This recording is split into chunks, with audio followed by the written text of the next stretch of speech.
При режим на работа, в който продажбените отчети се импортират от POS-системата, трябва да бъдат направени съответствия на складовете, стоките и аналитичностите, които ще бъдат следени.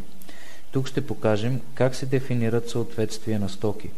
Свързването на POS-стоки и стоки от склада винаги се прави първо за всички обекти, след което се посочват изключенията, ако има такива. Отворете меню Настройки, Съответствия, изберете Стоки. В новия екран изберете ресторантската база данни, за която се настройват съответствията. По подразбиране това е онлайн. В крайната лява част на екрана се подреждат стоките от базата на Positive Admin. От първото падащо меню изберете POS-стоки без съответствия.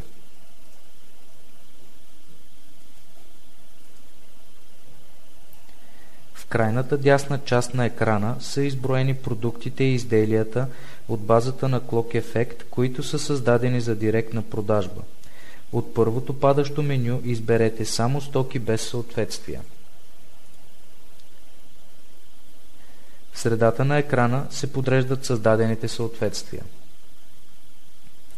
За по-удобна работа може да филтрирате стоките по група, име или код.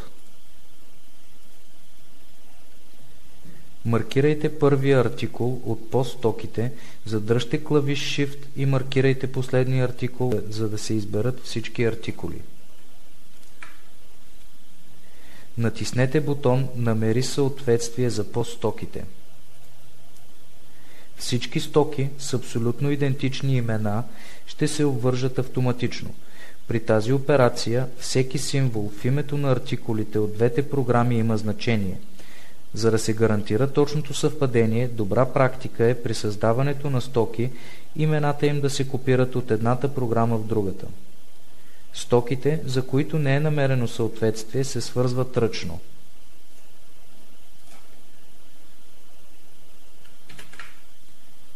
Това трябва да се прави с повишено внимание, тъй като системата позволява създаване на връзки между които и да е стоки и продукти.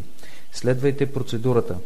Маркирайте артикул от POS базата в най-лявата колона.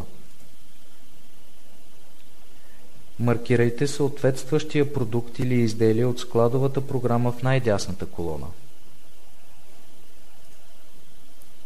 Натиснете бутон Свържи за всички обекти. Ако няма съществуващ продукт или изделие, може да се създаде такъв с бутон Създай за всички обекти. Повторете стъпките, за да създадете съответствие за всички стоки.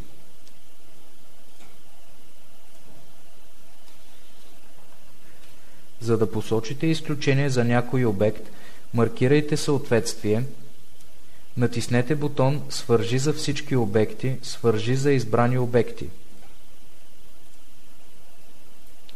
Изберете обектите, за които се прави изключение. Потвърдете с бутон Избери. Изключението е дефинирано. При нужда от корекции може да анулирате създадената връзка с бутон Премахни връзката.